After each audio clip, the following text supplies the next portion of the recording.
வணக்கம். இன்றைய முக்கிய செய்திகள். நேற்று சென்னையில் நடைபெற்ற முதலீட்டாளர்கள் மாநாட்டில் 67,000 கோடி ரூபாய் மதிப்பிலான 97 புரிந்துணர்வு ஒப்பந்தங்கள் கையெழுத்தானது. நாடாளுமன்ற மழைக்கால கூட்டத்தொடர் நிறைவு பெற்ற நிலையில் மக்களவை தேதி குறிப்பிடாமல் ஒத்திவைக்கப்பட்டது.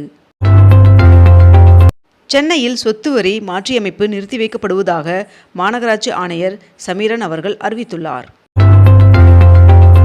தமிழகம் முழுவதும் வார விடுமுறையை முன்னிட்டு 2120 சிறப்பு பேருந்துகள் இயக்கப்பட உள்ளதாக தெரிவிக்கப்பட்டுள்ளது. சென்னை பக்கிங்ஹாம் கால்வாயில் வாட்டர் மெட்ரோ திட்டத்தை செயல்படுத்த சாத்தியக்கூறு அறிக்கை தயாரிக்க டெண்டர் கோரியது சென்னை மெட்ரோ. சுதந்திர தின விழாவையொட்டி புனித ஜார்ஜ் கோட்டை மற்றும் அதன் சுற்றுவட்டார் பகுதியில் 5 அடுக்கு பாதுகாப்பு வழங்கப்பட்டுள்ளது. கேரளா குருவாயூர் கோவிலில் வருகின்ற 23ஆம் தேதி திருமணம் செய்வதற்கு 377 ஜோடிகள் முன்பதிவு செய்துள்ளனர். சுதந்திர தின விழாவை முன்னிட்டு சென்னையில் போக்குவரத்து மாற்றம் செய்யப்பட்டுள்ளது. மேட்டூர் அணையின் நீர்மட்டம் 3 மாதங்களுக்கு பிறகு 80 அடியாக உயர்ந்துள்ளது. இலங்கை கடற்படையால் கைது செய்யப்பட்ட ராமேஸ்வரம் மீனவர்கள் 9 பேரை விடுவிக்க நடவடிக்கை தேவை என்று ஒன்றிய வெளியுறவுத்துறை அமைச்சர் ஜெய்சங்கர் அவர்களுக்கு முதலமைச்சர் விஜய் அவர்கள் கடிதம் எழுதியுள்ளார். சிப்ஸ் பாக்கெட்டில் எச்சரிக்கை வாசகம் பொறிக்கும் விவகாரத்தில் FSSAIக்கு உச்சநீதிமன்றம் கண்டனம் தெரிவித்துள்ளது. இந்திய விமானிகளுக்கு கட்டாய போதைப்பொருள் பரிசோதனை தொடங்கப்பட்டுள்ளது. தொகுதி மறுவரையறை தொடர்பாக பிரதமர் நரேந்திர மோடி அவர்களுக்கு முதலமைச்சர் விஜய் அவர்கள் கடிதம் எழுதியுள்ளார். கபினி அணைக்கு வினாடிக்கு 8448 கன அடி நீர்வரத்து உள்ள நிலையில் அணையிலிருந்து வினாடிக்கு 10,000 கன அடி நீர் திறக்கப்படுகிறது. 115 கலைஞர்களுக்கு சங்கீத நாடக அகாடமி விருதுகளை குடியரசுத் தலைவர் திரௌபதி முர்மு அவர்கள் வழங்கினார். மழைக்கால கூட்டத்தொடரில் அறிமுகப்படுத்தப்பட்ட 12 மசோதாக்களில் பொதுத் தேர்வு முறைகேடு தடுப்பு மசோதா, வந்தே மாதரம் மசோதா உட்பட 11 மசோதாக்கள் மக்களவை மற்றும் மாநிலங்களவை என 2 அவைகளிலும் நிறைவேற்றப்பட்டது. சீனாவில் சோதனை செய்யப்பட்டு வரும் புல்லட் ரயிலானது வெறும் 5.3 வினாடியில் மணிக்கு 800 கிலோமீட்டர் வேகத்தை எட்டி புதிய சாதனை படைத்துள்ளதாக தகவல் வெளியாகியுள்ளது. திருப்பூரில் 24வது நிட்ஷோ கண்காட்சி ஆகஸ்ட் 21ஆம் தேதி தொடங்கப்பட உள்ளது. சென்னை ஒருங்கிணைந்த ரயில் பெட்டி தொழிற்சாலையில் 1010 அப்ரெண்டிஸ் பயிற்சி பணியிடங்கள் அறிவிக்கப்பட்டுள்ளன. அறங்காவலர் நியமனத்திற்கு விண்ணப்பிக்க ஆகஸ்ட் 28ஆம் தேதி வரை கால அவகாசம் நீட்டிக்கப்பட்டுள்ளது. சென்னையில் வெற்றி தமிழ்நாடு மாநாட்டை முதலமைச்சர் விஜய் அவர்கள் தொடங்கி வைத்தார்.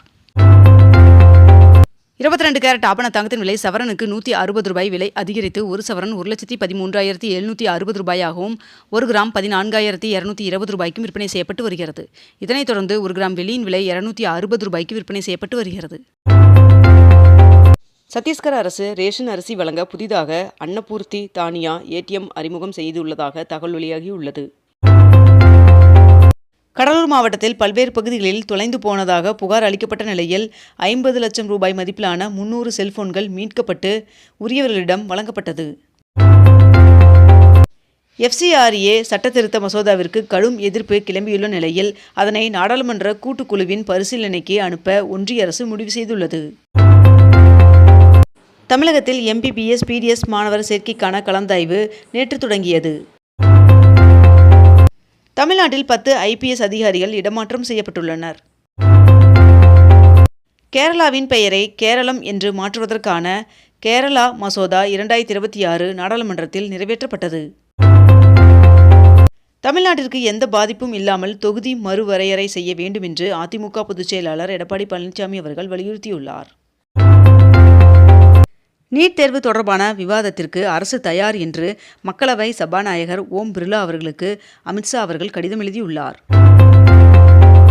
வருகின்ற ஆகஸ்ட் 19ஆம் தேதி மல்லிகார்ஜுன் கார்கே அவர்களின் தலைமையில் காங்கிரஸ் செயற்குழு கூட்டம் டெல்லியில் நடைபெறும் என்று அக்கட்சி அறிவித்துள்ளது. தமிழகத்தில் இன்று நீலகிரி மற்றும் தேனி மாவட்டங்களில் ஒரு சில இடங்களில் கனமழை பெய்ய வாய்ப்புள்ளதாக வானிலை மையம் தகவல் தெரிவித்துள்ளது. தமிழ்நாடு சட்டப்பணிகள் ஆணைக்குழு சார்பில் 38 மாவட்டங்களில் உள்ள நீதிமன்ற வளாகங்களில் ஆகஸ்ட் 15ஆம் தேதி வரை மரக்கன்றுகள் நடும் நிகழ்ச்சி நடைபெறுகிறது. சுதந்திர தின விழாவை ஒட்டி ஆகஸ்ட் 14 மற்றும் 15 ஆகிய தேதிகளில் சென்னையில் ட்ரோன்கள் பறக்க தடை விதிக்கப்பட்டுள்ளது. பொதுமக்களுக்கு பலனளிக்கும் திட்டங்களால் செலவினம் அதிகரித்துள்ளதாக நிதியமைச்சர் மரிய வில்சன் அவர்கள் தெரிவித்துள்ளார். தமிழகத்தில் ஆகஸ்ட் 17ஆம் தேதி வரை மழைக்கு வாய்ப்புள்ளதாக வானிலை மையம் தகவல் தெரிவித்துள்ளது. டாடா சன்ஸ் குழும தலைவர் சந்திரசேகரன் அவர்கள் தனது பதவியை ராஜினாமா செய்துள்ளார். கடலூர், ராமநாதபுரம் எஸ்பிக்கள் உட்பட 15 போலீசாருக்கு முதலமைச்சரின் காவல் பதக்க விருது வழங்கப்பட்டுள்ளது. தமிழ்நாட்டிற்கு வரும் முக்கிய பிரமுகர்களின் வரவேற்பு செலவிற்காக கூடுதலாக 6 கோடி ரூபாய் ஒதுக்கீடு செய்யப்பட்டுள்ளது. டிஎன்பிஎஸ்சி குரூப் 2 2A பணிக்கான முதல் நிலை தேர்வு நவம்பர் 1ஆம் தேதி நடைபெறும் என்று அறிவிக்கப்பட்டுள்ளது. தமிழ்நாட்டிற்கு காவிரியில் 15 டிஎம்சி நீர் திறக்க காவிரி மேலாண்மை ஆணையம் உத்தரவிட்டுள்ளது. காவிரி ஒழுங்காற்று குழு பரிந்துரையை ஏற்று காவிரி மேலாண்மை ஆணையம் உத்தரவிட்டுள்ளது. அதிமுகவிலிருந்து விலகிய சிங்கை ராமச்சந்திரன் அவர்கள் முதலமைச்சர் விஜய் அவர்களின் முன்னிலையில் தாவேகாவில் இணைந்தார்.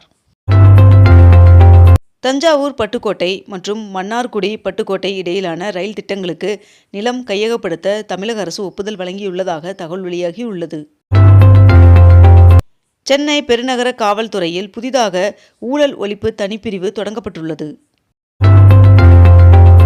விவசாயிகளின் பயிர்க்கடனை முழுமையாக தள்ளுபடி செய்ய அதிமுக பொதுச் செயலாளர் எடப்பாடி பழனிசாமி அவர்கள் வலியுறுத்தியுள்ளார். நெல் மற்றும் கரும்புக்கான ஊக்கத்தொகை உயர்த்தப்பட்டுள்ள அறிவிப்பிற்கு மார்க்சிஸ்ட் கம்யூனிஸ்ட் கட்சி வரவேற்பு தெரிவித்துள்ளது. தென்பெண்ணையாறு விவகாரத்தில் தீர்ப்பாயம் அமைக்க வலியுறுத்தி தமிழ்நாடு அரசு பிரமாண பத்திரம் தாக்கல் செய்தது. 2027ஆம் ஆண்டிற்கான உலக பல்கலைக்கழக தரவரிசையில் இடம்பெறும் இந்திய கல்வி நிறுவனங்களின் எண்ணிக்கை 52ஆக உயர்ந்துள்ளது என்று ஒன்றிய அமைச்சர் தகவல் தெரிவித்துள்ளார். 80வது சுதந்திர தினத்தை முன்னிட்டு வீடுகளில் மூவர்ண கொடியை ஏற்றுமாறு பிரதமர் நரேந்திர மோடி அவர்கள் வலியுறுத்தியுள்ளார். சென்னை மெரினா மற்றும் பெசன்ட் நகர் கடற்கரையில் மொத்தம் 32 இடங்களில் இலவச வைஃபை வசதி மீண்டும் பயன்பாட்டிற்கு வந்துள்ளது. அரசு நிகழ்ச்சிகளில் தமிழ்த்தாய் வாழ்த்து முதலில் கட்டாயம் பாடப்பட வேண்டும் என்பதை வலியுறுத்தி முதலமைச்சர் விஜய் அவர்கள் நேற்று தனி தீர்மானத்தை கொண்டு வந்த நிலையில் இந்த தீர்மானத்தை அனைத்து கட்சிகளும் ஒருமனதாக ஏற்றுக்கொண்டது. தமிழகத்தில் உள்ள முதுநிலை கோவில்களுக்குள் செப்டம்பர் 1ஆம் தேதி முதல் கைபேசி கொண்டு செல்ல முழுமையாக தடை விதித்து இந்து சமய அறநிலையத்துறை உத்தரவிட்டுள்ளது. நாட்டின் 80வது சுதந்திர தின விழாவில் முதன்முறையாக செங்கோட்டையில் வந்தே மாதரம் பாடல் பாடப்படும் என்று பாதுகாப்பு அமைச்சகம் தகவல் தெரிவித்துள்ளது.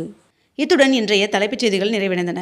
மேலும் இதுபோன்ற அண்மை தகவல்களை உடனுக்குடன் தெரிந்து கொள்ள அக்னிபூ சேனலை சப்ஸ்கிரைப் செய்து கொண்டு தொடர்ந்து இணைந்திருங்கள். நன்றி, வணக்கம்.